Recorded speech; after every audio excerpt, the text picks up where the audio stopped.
Management অ্যাকাউন্টিংয়ের হচ্ছে 8 নম্বর chapter flexi বাজেটের যেটা সাজেশন দিচ্ছি একদমই সিম্পল হচ্ছে আপনারা হচ্ছে 8.2 8.3 8.6 8.8 এবং হচ্ছে 8.9টাই একটু দেখে যাবেন। এটা মানে হচ্ছে ছোটো কোশ্চেনের মধ্যে একটা বা দুটো আসতে পারে।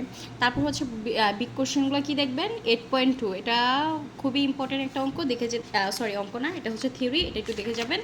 দেন হচ্ছে আর এটা ফ্লেক্সি বাজেট আর হচ্ছে ফিক্সড বাজেট, এটার পার্থক্যটা একটু দেখে যাবেন ওইটাই।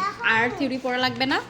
আর ফ্লেক্সি বাজেটের অঙ্কটা হচ্ছে আমরা কিন্তু করিয়েছি, সো এটা হচ্ছে এটার সূত্রটা, এটা একদম ইজি একটা অধ্যায়। অধ্যায় থেকে অঙ্ক প্রতি বছরই মাসবি আসে, এবছর আপনাদের ভাগ্য খারাপ না আসলে অবশ্যই আসবে। তাহলে আপনারা প্রবলেম 4 নাম্বারটি একটু দেখে যাবেন, এটা ভালো একটা মানে এটা আসার মতো সম্ভাবনা আছে। দেন হচ্ছে কয়েকটা অঙ্ক জাস্ট দিচ্ছি কারণ হচ্ছে এবার কোশ্চেনগুলো একটু হার্ড হচ্ছে, তো হয়তো বা এগুলো নাও আসতে পারে।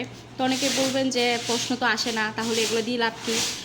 একটু আপনারা তো প্র্যাকটিস করবেন, তো 13 নম্বরটা প্রবলেম 13 নম্বর করাবেন। এই অঙ্কটা হচ্ছে আমি সুন্দরভাবে একটা ভিডিওতে বুঝিয়ে দিয়েছি, যারা হচ্ছে ভিডিওটা স্কিপ করেছে তারা ওই ভিডিওটা একটু দেখে নিতে পারেন। আর হচ্ছে প্রবলেম 16 তারপর জাস্ট এই কয়েকটা নিয়ম শিখে গেলে আপনারা হচ্ছে ওদের থেকে অঙ্ক মাস্ট বি কমন পেতে পারেন আর অঙ্ক করতে পারবেন।